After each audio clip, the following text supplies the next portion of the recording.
All right. Well, welcome to another Faith Horizons podcast. Today we're doing our first marketplace spotlight with Kristin Herman. And so, anyway, welcome, Kristin. Thank you, Nathan. Glad to be here. Can you just share with us just a little bit of the environment that you've been working in for the last, I think, 14 years now? Mm-hmm. Yeah. So you've been working in the finance industry. Yeah. Can you just share a little bit about that with us? Absolutely. Well, before I got into that, I actually grew up wanting to be a missionary. Oh, really? I wouldn't say growing up. When I was 16, I went on my first mission trip to Honduras. Oh, cool. And went for 4 consecutive years over spring break, and it just captured my whole heart. Wow, Seeing that's the great. transformation from boys going, living on the street, sniffing glue, never thought they'd make it past 3rd grade. Wow. To a missionary from my church that I grew up in, went down there and created a homeschool for these boys, and dozens, he started in 1999. Yeah. So 24 years ago.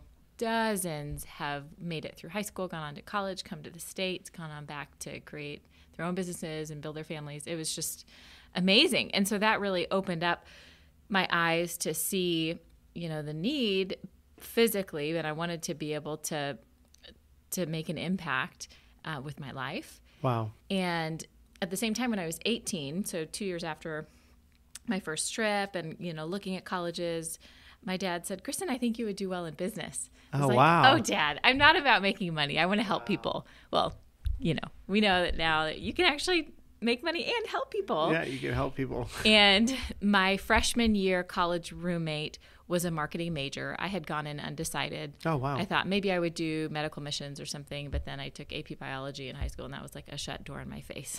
This is not AP biology. Not for me. Oh, I'm not a science mind.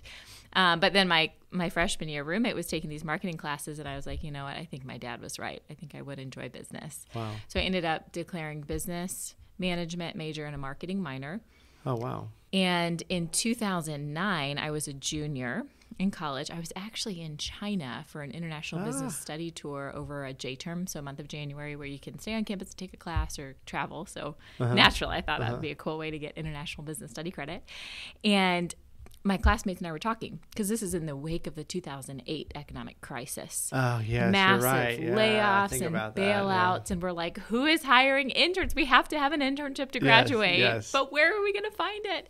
One of my classmates, her dad, she shared, had been with this company, Northwestern Mutual, for over 30 years. And they had maintained their AAA financial strength ratings, the highest possible amidst the crisis. They paid a 7.5% dividend when the market was down 37%. And, oh, by the way, they had a top 10 internship in the nation. Wow. I thought, what kind of company is this? This will look great on a resume. So come back, apply, do the internship that summer. It was grueling. It was really hard. It's entrepreneurial sales. Yeah, it really is. Yeah. You get all of the responsibilities and duties of a full-time advisor, and it was really hard. And I came back my senior year looking for other opportunities, but really just felt like the Lord had his hand on my back. Like, this is the way that I want you to walk in, and this is the open doors. I loved the people that I worked with within the company, and I loved the ability to impact others. Yes. Money, the way that I see it now, it's like the Lord has a way better plan than I could have ever written. Yes, true. And money is highly triggering for people. Yes. The way that my husband puts it is, because he has a psychology background, money is a measure of desire. Oh, yeah.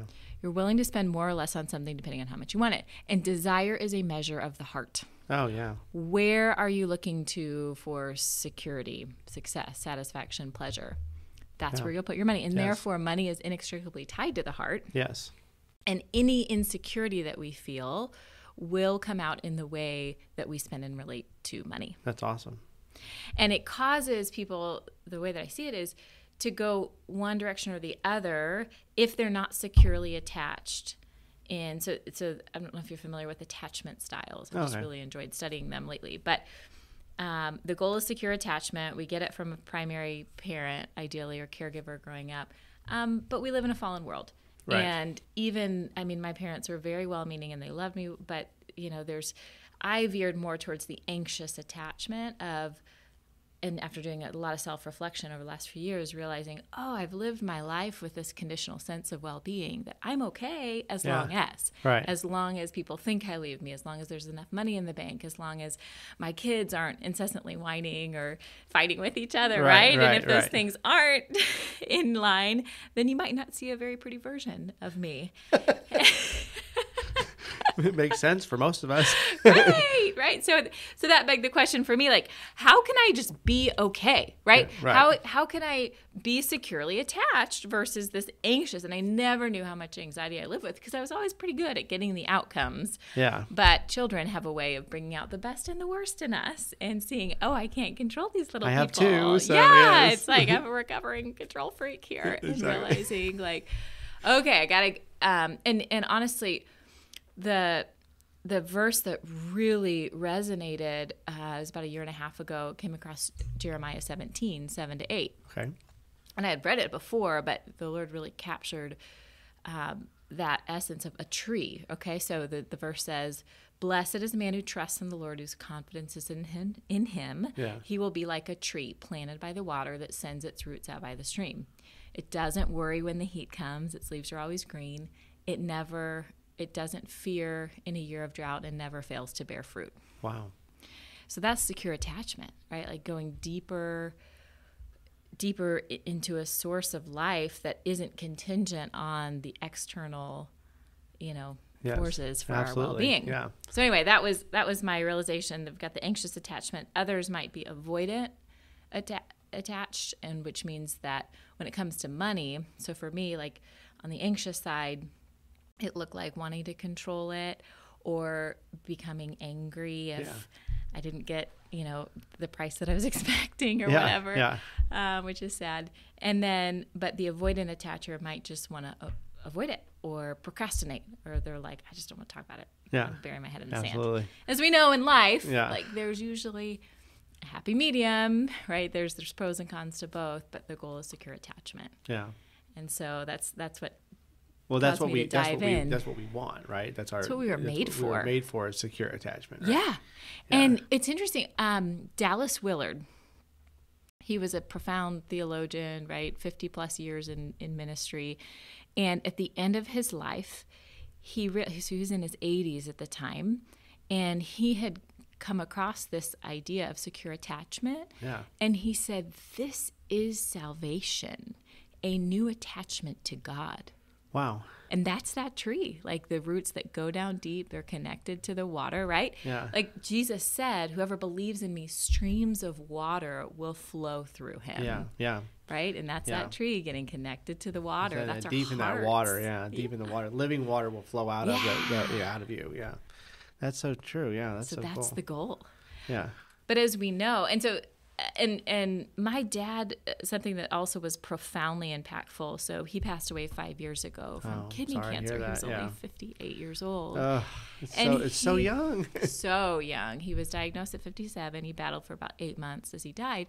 And during that time, Nathan, he was open-hearted, and just as he reflected on his life, sharing with me, what did he really value? What deep regrets did he have?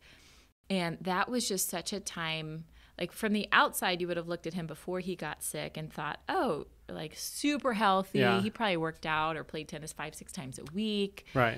Was really successful in his work, lived in a beautiful home, had the ideal family, whatnot. So you would have looked at the outside being like, Jerry has it all. But internally, his heart was sick. Oh.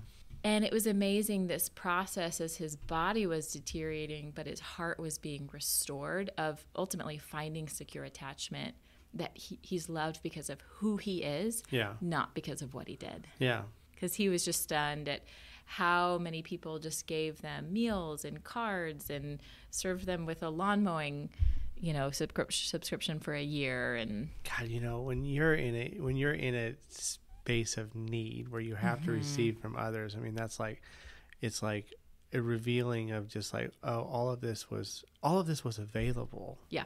My whole life, you know what I mean? This wealth of friendship, this wealth of relationship, you know what I mean? But but so many times we put the burden on ourselves to do everything.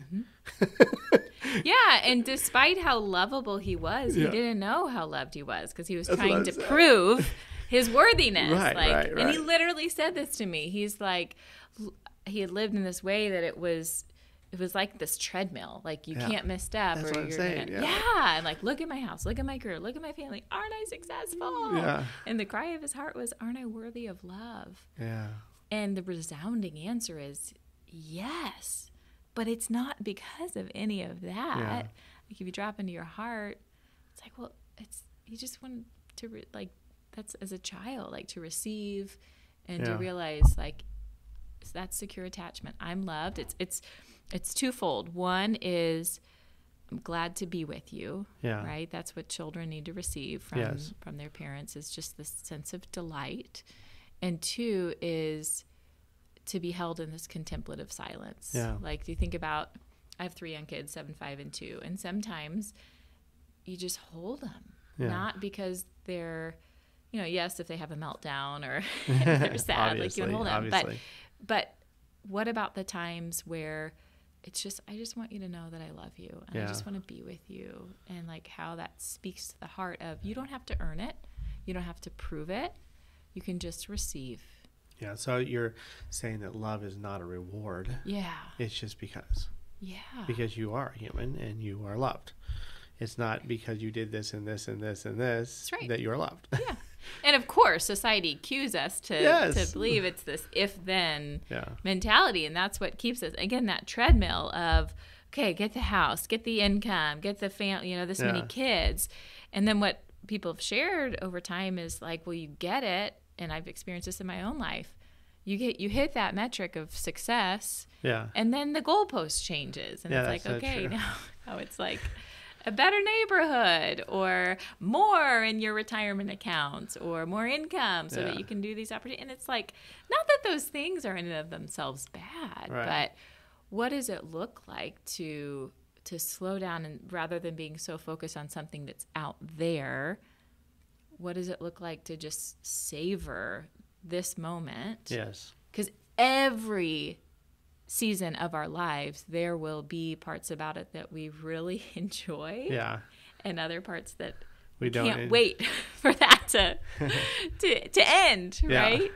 The same goes for parenting, right? There's challenges, there's beautiful experiences in all of it, and that's life. Yeah. So having, heard some of your backstory, about, wanting to be a missionary and, finding yourself in the financial sector, and then, the death of your father and his, journey in that, how does that lead us to this new term, wholehearted wealth? Wholehearted wealth, yes. So to be wholehearted, Nathan, is to be committed, authentic, complete. And wealth is to thrive, abundance, prosper. Yeah. And, when people are just focused on one aspect of their lives, let's say the financial piece, you can have all the money in the world and be miserable, and your relationships are deteriorating, right? True. So the first aspect that I want to highlight is wealth is an abundance of joy, right? Okay. That it's to be well, like to truly... whether it's physically, relationally, financially, emotionally. So it's not always involve money. No. Okay. Yeah. And rather than being focused on things out there, like, okay, when I do this, then what if we focus on, what do I want my experience of life to be? Yes. And sometimes we can be as happy, if not happier, by simple things rather, like, if we can take extravagant trips or whatever, then that's great. Right. But that's not reality. Yeah. To do that all the time. No, it's not. And so about a year and a half ago, I'll give an example, and then I'll dive into what I learned from my dad and how that incorporates with the tree and how do we live out wholehearted wealth. Absolutely. Year and a half ago, so it's Mother's Day, so not quite a year. It was May of 2022. The day beforehand, I I've grown so much as a mother. They brought out the best and the worst in me. But this particular day, something happened. I don't even remember what it was, but I just like flipped my lid at my kids and just got frustrated and yelled something. Kick the imaginary cat, yeah, stuff like that. Yeah, totally. Yeah. So the next day was Mother's Day, and I was thinking, I don't feel like a very good mom right now. Like I don't know that I should be being celebrated. But that goes back to, well, it's not about what you do, it's because of who you are. Like, I'm worthy of love because of who I am, and I'm doing my best, and that is good enough. Yes. Like, of course we want to learn and grow. But anyway, I took some time that afternoon I think I maybe went out and got some coffee by myself and reflected. And I realized, you know what? A lot of my life has been duty-based action versus delight. Oh, wow. What would it look like if I actually pursued delight versus doing something because it gives me joy? Oh, wow. So an example of that. I'll do a work example first, and then personally. In work, I love to talk to people and help them shift the way that they relate to and spend money. Often we work with people who are approaching retirement and they've saved their whole lives. And like I saw with my dad, there's a lot of fear and worry, especially the more that you have, the more you have to worry about. Right. Like, how do we make sure we're not going to outlive our money? What if we have a care event? How do we manage taxes and volatility, right? Yes, we end up being kind of this counselor, this Sherpa, right, to get down the mountain. It's kind of like Mount Everest. It's like you can ascend and get to the top, but 80% of the deaths occur on the way down. That's a really good point. So just go into that story just real quick on the mountain that you said you're kind of like a Sherpa, but most people plan to get to the top, but half the time we don't plan to get down. I know. It's like you make it to the top of the mountain. It's like, we did it, right? Like we're financially independent, but the journey's not over. Right. And like with Mount Everest, 80% of the deaths occur on the way down. There is a lot less margin for error when it comes to pulling money out than it is putting money in. Good point. And so how do we have this plan that helps mitigate the risk and ultimately maximizing peace of mind and joy? It's not about a number, right? Sometimes the people are more savers. Like our role is, how can we encourage you to spend that you don't end up at 85 with like way more money than you would have planned? Like, I would have lived differently, right? Part of my role is to help advocate on behalf of someone's future self. And how do we arrive well positioned? And think differently about money. Like, how much more generous can you be? Or maybe we don't have to worry about taking as much risk. Maybe you've done a phenomenal job saving. Not that we're going to settle for lower returns, but just providing a different perspective so that people can really feel free to pursue what gives them joy. Like, you don't have to wait on this. You don't have to wait on that. You can have this because you have that. You know what I mean? It's like, and for those that tend to be more spenders, like there's this analogy of like grasshoppers and ants, right? You think about ants, like they're diligent, they're planning for the next season versus the grasshoppers. They're just flitting and fleeing about and having fun. And so if someone's more of a spender, it's like the grasshopper, like we're there to provide a guardrail so that they can still enjoy life, but not have to like live in their kids' basements at 75 or 80. Again, advocating on behalf of pretty funny. their future selves. Anyway. So yeah, the mountain analogy. So I love, back to the question of like, what does that look like professionally pursuing delight versus duty? It's having these, it tends to be more complex when you bring in these risks and these fears and these emotions. But the journey in my own heart of finding that secure attachment, it's like, well, what if we can help other people with that as well? And then they can thrive, just like the tree says, even when the heat comes, even when there's a drought. Like, you can never fail to bear fruit if your roots are down deep. Absolutely. Yeah. So you have like this really cool thing. We've talked about this before, of these 4 elements, and can we tree? The 4 elements of the tree. So can you just describe those and just kind of and then we'll can you just describe what those are? Absolutely. So I nerded out about trees last year. I even interviewed an arborist and found out, okay, do you know what the number one aspect of important what is most important about a tree for it to be healthy? Yeah. It's its roots. Wow. Yeah. And they're unseen for the most part. Did you know that a tree's roots often go as deep and wide as the tree does high? Wow, that's incredible. Right? Yeah, like we're surrounded by trees that are probably 70, 80 feet tall. Yeah. Isn't that stunning to think that they go that deep Yes. into the earth? And so you think about, okay, roots, they're unseen, but vital to the tree's overall health. Like that's kind of our internal life of thoughts and beliefs. Yes. Right? What are you believing about yourself? Often our story, going back to our childhood. Like I realized I just did a couple of counseling sessions a few years ago that helped me to see, oh, I've been groomed to care about what people think about me. And part of that, anxious attachments. I need to perform and I need to achieve, right? So where are my Enneagram 3s out there?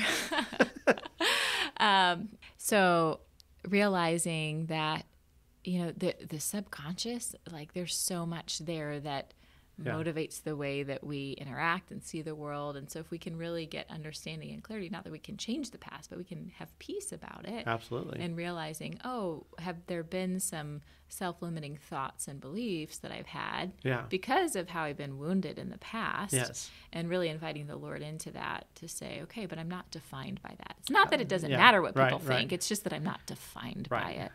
So that's the roots is number one. Having them go deep and working through our story. Absolutely. Number two is identify what kind of tree are you? Oh. Right? And why does that matter? Yeah, because there's hundreds, if not thousands of different species of trees out there. And something that my dad shared was that he had, lived with this sense of comparison and felt inferior or superior to others based on how they presented, if you will. Oh, yeah. And what would it look like if you just be the best you, right? Right, yeah. Nathan, you may be an apple tree, and I may be an oak tree, right? And they're just different, right? Like it would totally be silly for the apple to be like, well, I'm not as good or I'm better, because it's like you're just a different tree. That's true, right? Yeah. And so how can you identify what kind of tree are you? Well, ask yourself, what do I really value? Yeah. Right? What am I willing to take action on in the face of adversity? What gives me joy? Yeah, that's true. What are my gifts and passions? What gives me energy? What drains my energy? Yeah. Right? That's equally as important to know. And how can I be the best me, bring the world, rather than being like, well, that this worked for that person, and so I want to be like them. Oh, cool. Yeah. Yeah. So that's identify. What kind of tree are you? The third element is perspective. So if you think about, have you heard the phrase before, don't lose the forest through the trees? Yes, right? Heard like quite big a few times. Picture. Right. Sometimes we can get so focused on a tiny detail. It's like we got our head in a knothole. Yeah. And it's like, whoa, back it up here. Like for me, with money. Yeah. Right? Like my husband and I, from the beginning, were like, we want to be really generous. We have seen the need. My husband grew up overseas. Yeah. On the mission field. Like we want to help. And so we have been able to give a lot. And at the same time, now this is going on probably a decade ago. So, but one time I got because I love good deals, right? I'm a saver. It's not that I'm opposed to spending money. It's just when I spend it, I want to feel like I'm winning because I'm really competitive and you want to win. Good deals. Yeah. And so one time we went to Starbucks for this buy one, get one free, offer, but we show up an hour before it starts. Like we didn't realize it starts at 2:00 or whatever. Well, we had somewhere else to be. I got so mad, Nathan. I killed the date. Because I just refused to spend an extra $7 or whatever at the time, which now I see it's fine. Our experience of life is more important than this $7, right? Yes, we can just share one and you get half of one. That's okay, right? Yeah. So having the right perspective, understanding what season are you in, right? Because we all go through, spring, summer, fall, winter in our own lives. Yeah, that's true. And maybe it's a winter season for you and you're comparing a time in the past where it was your prime and in summer, or someone else, a friend is in their summer and you're feeling like this is winter, this is really harsh and hard. Yes. And it's like, yeah, it is, but it'll pass. Right. It's okay. So remain planted, right? Amazingly enough, too, the market has seasons, right? There tends to be 4-year cycles in the markets.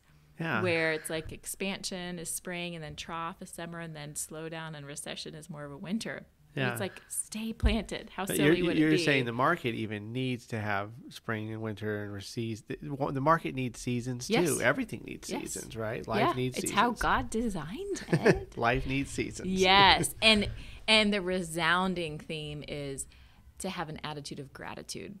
Like no matter what season we're in, no matter what challenges we face, like having gratitude, that perspective. I love the quote by Ann Boskamp that says, perspective can always adopt gratitude, and gratitude always parents joy. Oh, that's awesome. Yeah. So that's the third element, having that proper perspective. So the fourth element is expansion. Yeah. Okay. So the sky's the limit with how tall a tree can Yeah. grow. And I love in business, one of my favorite books, it's called Play to Win. Yeah. Choosing growth over fear. Yeah. In work This and in life. is what I've had this discussion with you before. This is one of the coolest things. This play to win thing. That's Play to right. win. Yeah, Because it's I grew up playing all sorts of Yeah, sports. And you think about, what does it look like when you play to win versus playing not to lose? Mm-hmm. Playing not to lose, it's like you're trying maybe more so to protect and defend. Yeah. Ugh, like that just feeling Yeah. in the body of like, no, that's not fun. Versus Yeah. play to win. And what if it's not about win or lose, but it's about win or grow? Wow, So if we yeah. don't get the outcome we're looking for, how can we learn and grow from it? Right. And realizing, again, finding secure attachment is in who you are, not what Yes. you do. Yes. And so it's just that safety net of, even if I don't get the outcome I'm looking for, I'm okay. Yeah. Like, let's keep going and let's take risks in the direction of my mission. It doesn't mean that you just like swing for the fences and like willy-nilly like put resources everywhere. Like we want to have a game plan and a good, business plan or whatever that looks like. But just having, I think, important to take a step back and just pray. I mean, I love the verse Psalm 37:4, delight yourself in the Lord and he'll give you the desires of your heart. Yeah. And a Hebrew meaning of the word delight means to be soft and pliable, much like clay in the hands of a potter. Yeah. So when we delight in God, it's like we give him our heart, allow him to shape the desires, and then he gives it back to us. And then we search out, what desires have you put on in my heart? Yeah, and sometimes absolutely. have you heard of a BHAG, big, hairy, audacious goal? Yeah, I've heard of that. Yeah, the BHAG, right? Big, hairy, audacious goal. Yeah, or like another question that you could ask is, let's say you had 7 years left to live. Yeah. And the good news is you have abundant resources. Like you can't fail. Right. And nobody has any expectations of you. How are you going to live? That's true. Like you take the guardrails off, like there's no lack. Yeah. What do you want? Yeah. Right. But then if you couple that with, but you only have 7 years left to live, that really helps focus what is most important. That's so cool. Yeah, I remember we've talked about that before.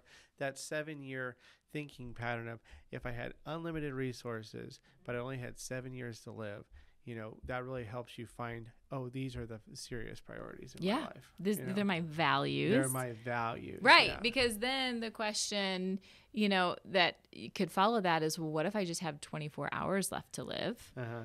What regrets would I have?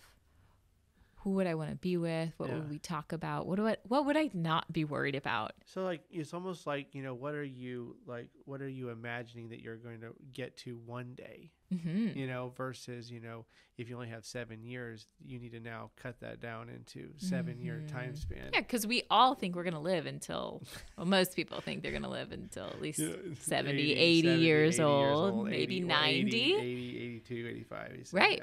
Yeah. And it's like, well, yeah, that's average. But like my dad, I mean, I was there for that last 24 hours of his life. And it didn't matter how much was in his retirement account or what kind of house he lived in or how many accolades he had with his career. Like, what mattered was the people around him. Yeah. So that's what's most important, is relationships. That's so cool. Yeah, just wrapping up, wow, I've just really, liked getting to meet you, Kristin Herman, and just, hearing your story about everything that, the Lord's taking you through, and just learning how to live to win versus living to, not to lose, I mean, what a great example. And so if people wanted to get a hold of you, if people wanted to reach out to you, how would they do that? Yeah. So probably the easiest way is just to send me an email or find me on Facebook or Instagram. It's all around my name. So and LinkedIn too. Yeah. Yeah, LinkedIn You're is always great. posting That's on right. LinkedIn. Really, I mean,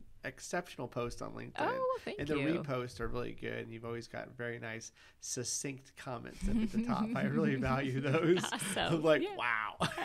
Yeah, and then feel free to reach out to me. Always happy to have a conversation with anyone, you know, about anything that we talked about today or anything else. Other questions. But yeah, email is kristin.herman@nm.com. Well, thank you so much for your time today. Yeah, my pleasure. Thanks for having me.